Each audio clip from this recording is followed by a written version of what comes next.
everyone, Suzi here, and today we're playing Void Hunters. For today's video, I'm gonna go through here and give you guys a nice tutorial. So this is gonna help you guys to understand all the details of the game that you might miss upon first glance. What better to get an ultimate beginner's guide than from the devs themselves?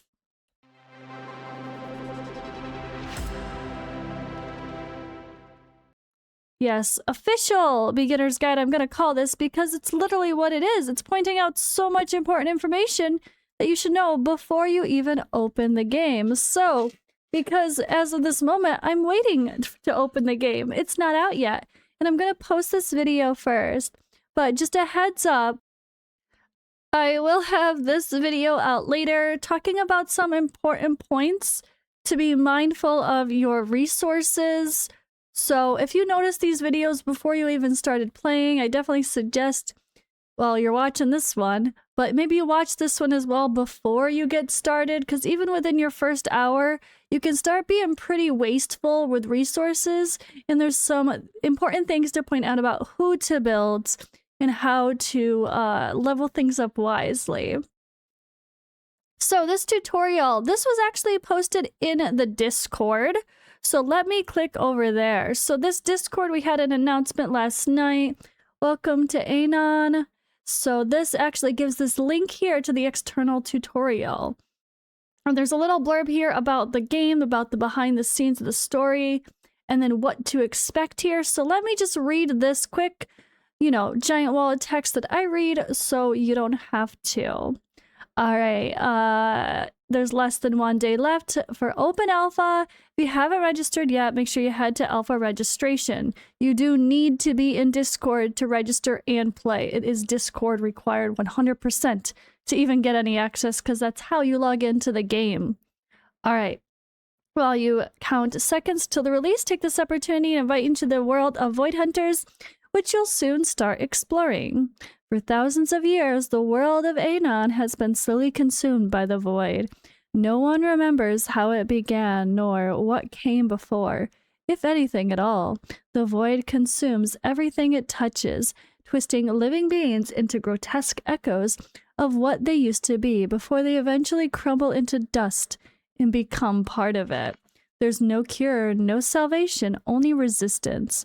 Its horrors can be fought, though its advance cannot be stopped, only delayed. Whoever faces the void risks the taint themselves. Once touched, one's fate is sealed. Few still recall the old heroic struggles against the encroaching darkness. The conflict now feels all but lost, its final outcome inevitable. In the fading kingdom of Archlands, the Holy Order was meant to shield the people from the void. Instead, its efforts falter and its intentions grow increasingly suspect.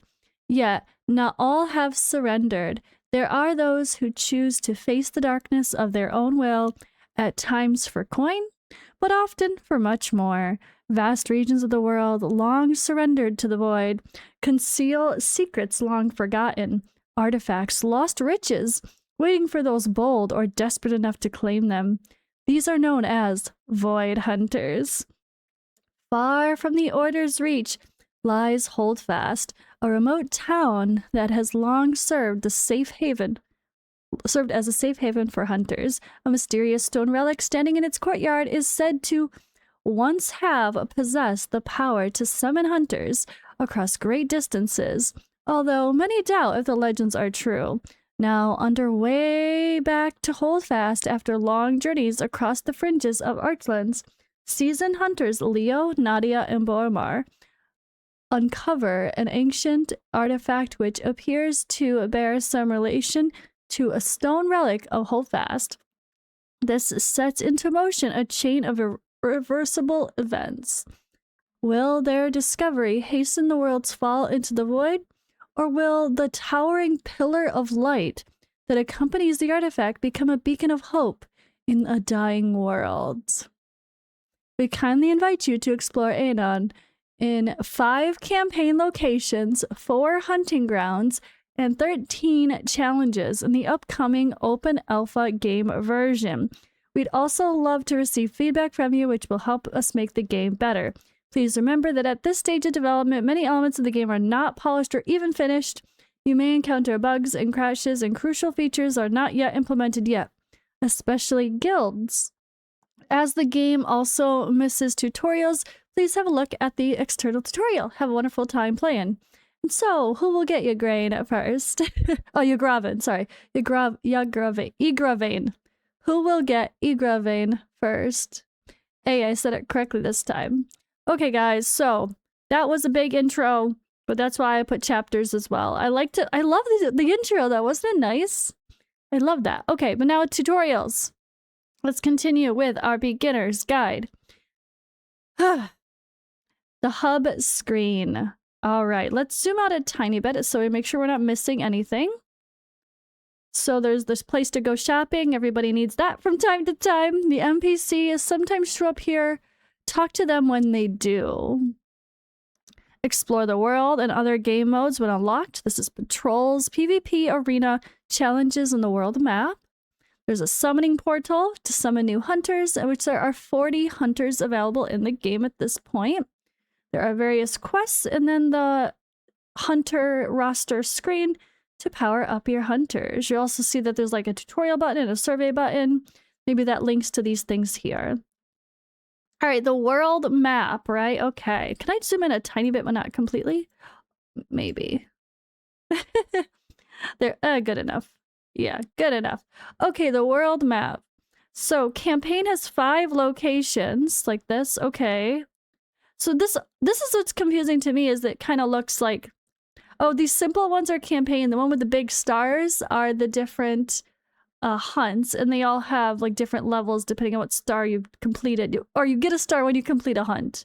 This makes more sense now. I was really confused by the world map at first because I was like, wait, which things are hunts? What's a campaign? You know, I didn't really realize what I was even doing at first. So campaigns are 5 locations: traverse and uncover the world, find routes to hunting grounds, earn stars and loot for beating challenges. And you have to 3-star the campaign battles in order to get that nice summoning crystals. So you got to be careful and mindful of what those are.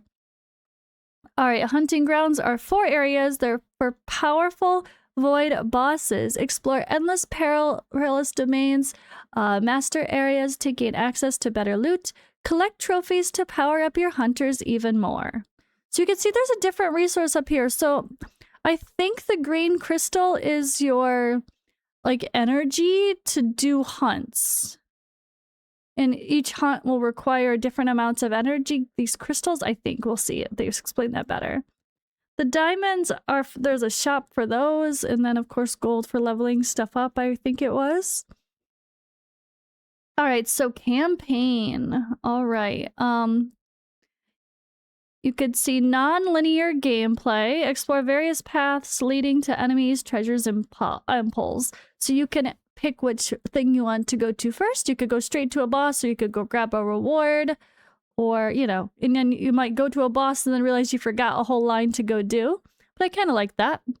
And then there are unique challenges. Each task yields a reward. So like this one was when using only Holy Order allies. And this is why you got to be mindful of who you're choosing to level up. I know one of the early on ones was like only using Archlens, or has to be using a certain character in the team. So we got to be very mindful of those 3 stars to get all your rewards and 3-star campaign. Hunting grounds is similar as well. They had requirements. It's like hunting grounds, path planning, and decision making. You could see here, allowed, seasoned. So seasoned is one of the tags for heroes. If the hero doesn't have the seasoned tag, you literally can't use them. So seasoned and Archlens, I know, were the most important ones to get early on. And then Holy Order, there's some requirements as well. But yeah, I think that's the place to start. Ironically, well, we'll talk about that in the other video. But that's why I'm not going to level up Boromar first. All right, Shadow Dungeons, level 4. You can see hunting grounds, the main boss of this, and the potential loot to get. The The boss is your prey. Complete quests and slay the prey and complete other quests to go higher mastery tiers. So defeating each different main boss of the hunt, rushing into certain areas or like fully exploring it maybe. You get each reward along the way. And you can quick sweep. So play for progress or sweep for rewards. Play to progress through current difficulty tiers or use instant sweep to gain rewards from max tier already mastered.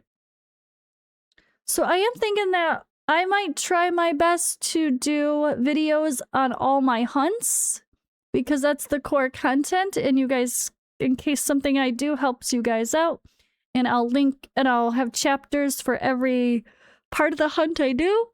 We'll see. But it might feel silly to do it for the first level ones if they're too easy. It might be like once they get harder and harder, then I start doing like, okay, this is Shadow Dungeons level 4. Here's my run of it in case, you know, it helps. Okay, so what is this here? More of the details. So you'll choose your path, risk a fight for valuable boost, look for a place to heal to find other hunters to share experience. If your calls are right, you might yet be able to hunt down your prey. Cool, cool. You see there's like a boon here. It's like a boost to that specific character, which is pretty cool.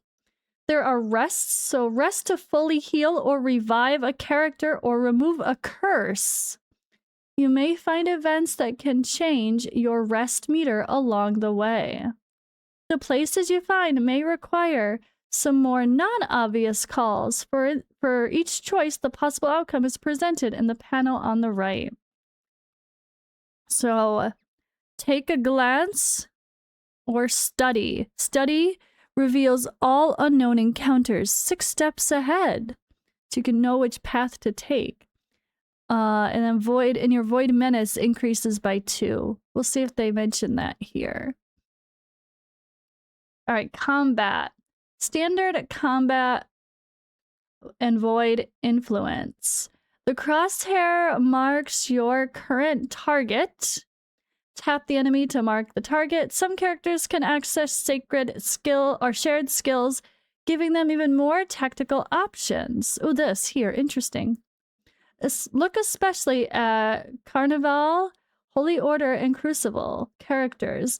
Note that Hunt 3 is required to unlock these skills. Okay, Hunt is like a talent or a mastery that you'll get resources to upgrade. Tap and hold the character to show a status. All right, and then tap and hold an ability to show its description, and tap the ability to actually use it. Void Menace, there it is. Increases the risk of suffering Void Touch and makes the Void minions stronger. Things may get really tough when the Void Menace grows substantially. On Hunt 4+, embrace the Void to gain even more power while exposing yourself to Void Touch. Look for characters, Void Embrace traits to see how they interact with Void Power. So Void Power, depending on the character, people are going to have different interactions with that extra skill. Characters can suffer Void Touch, the purple bar. Oh, okay, I didn't even notice that last time. Lowering their base attributes when the bar fully fills. They succumb to the Void, suffering strong debuffs. Counter Void Touch with healing and Void Touch cleanse effects. Okay. I like it. This was a really nice basic breakdown to understand the battle. Gotcha. Summons. All right, summoning categories. We have different various hunters. Call of Reclamation is the only way to summon consumed hunters. So consumed is probably one of the tags, and that's a special one. I guess like the Void of Raid, or a Void, ironically, or Eternal of Godforge. Get rare to legendary heroes. You can see the drop rates and everything as well. There is a wish list too to help you summon your most wanted heroes. So there'll probably be videos out of who to wish list. Oh gosh, I'm going to figure that one out right away, aren't I? I don't know the new characters yet, so we're going to have to see what people are suggesting, that dive right in quickly and see all the content and what we really need to complete it. Oh boy, that's going to be exciting. It's fun. I can't wait for the wish list. I think the wish list doesn't show right away, like you have to be at a certain point to open that up, because I did not have a wish list right away, but we'll see. Maybe it's a certain, maybe it changes. All right, hero progression. This is what the hero roster screen looks like.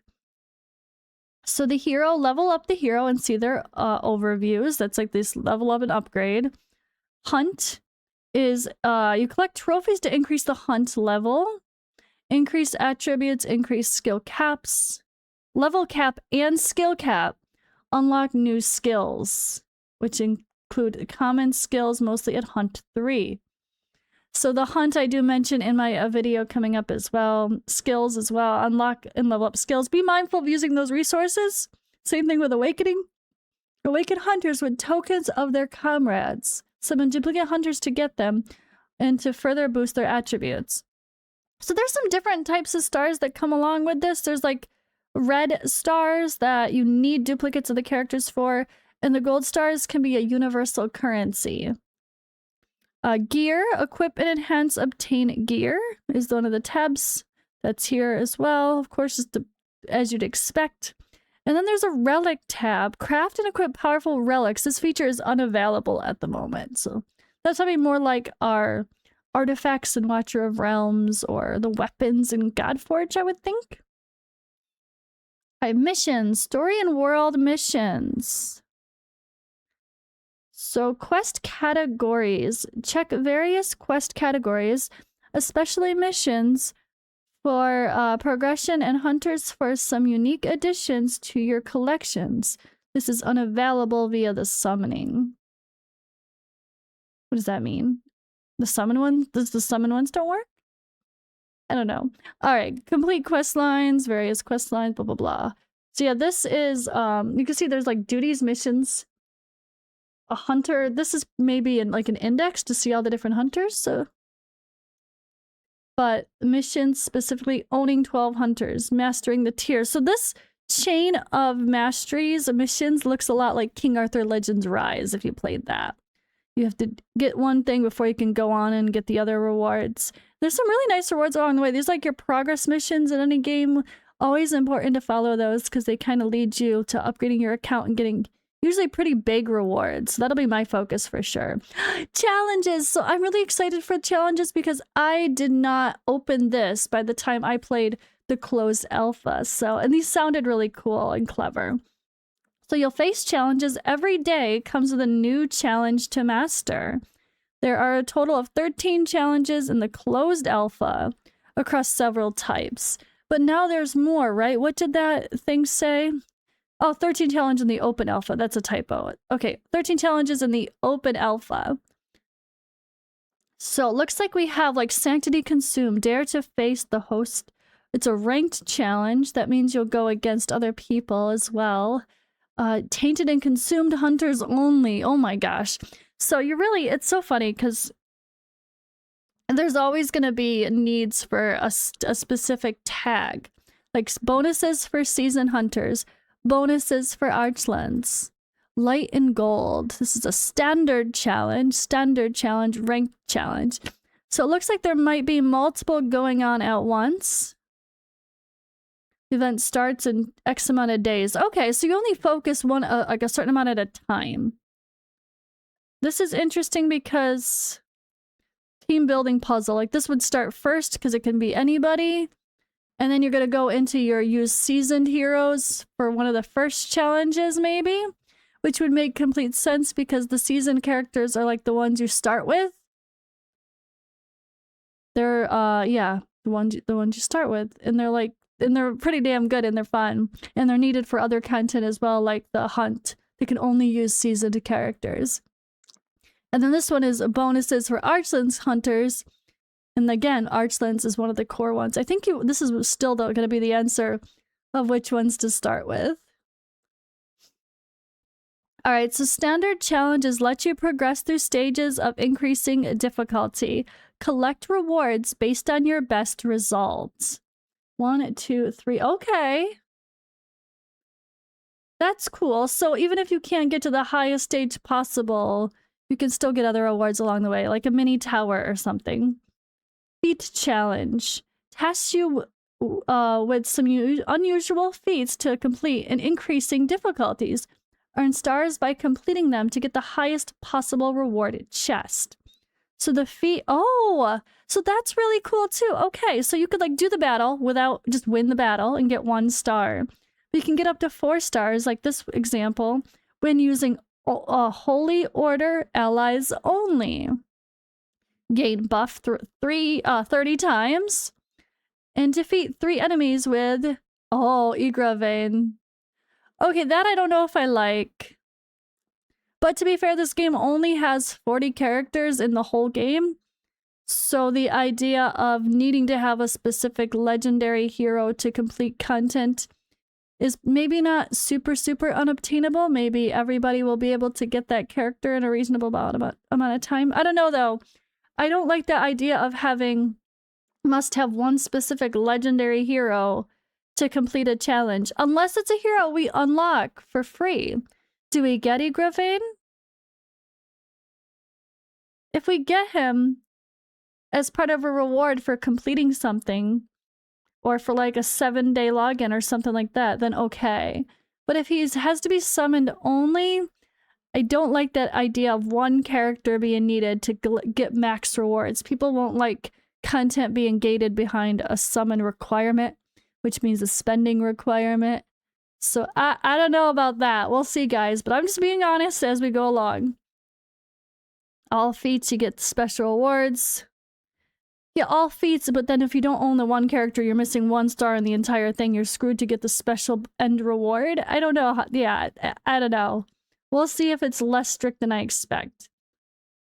All right, so Arena. Season 56 ends in whatever days. Okay. So there's seasons of Arena, and that'll reset, and you'll get rewards. Season log, reward shop, leagues. Match tickets will allow you for attacking each opponent only once. Every match, every fragment, or even HP lost matters if the competition is tight. You only gotta be mindful using arena battles. You can only fight 1 person once. If you don't think you can beat them, don't click them until you do. Compete to advance. With each rank, your weekly rewards grow, and top 40% players advance to higher leagues. The PvP league system faces up to 29 opponents in a weekly round-robin league. I'm not too keen on even how to explain what a round-robin style is, so I'm just going to explore, move on from that. All right, patrols. So this is new content. This was not in the closed alpha, but it looks like you just dispatch heroes out. Yep. And then it's a idle RPG type reward. You dispatch a hero out, and then you come back and you claim it later, and you have to have certain heroes to get bonuses. Simple enough, right?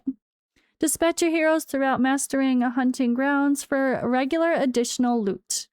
And that's it. That is the end of this long tutorial. My video is a bit long, but hey, it's good timing. I'm posting this video now, and by the time you're done watching this video, it might be perfect time to start playing. So I hope this was helpful. Thank you guys for watching, and I'll see you in the next one.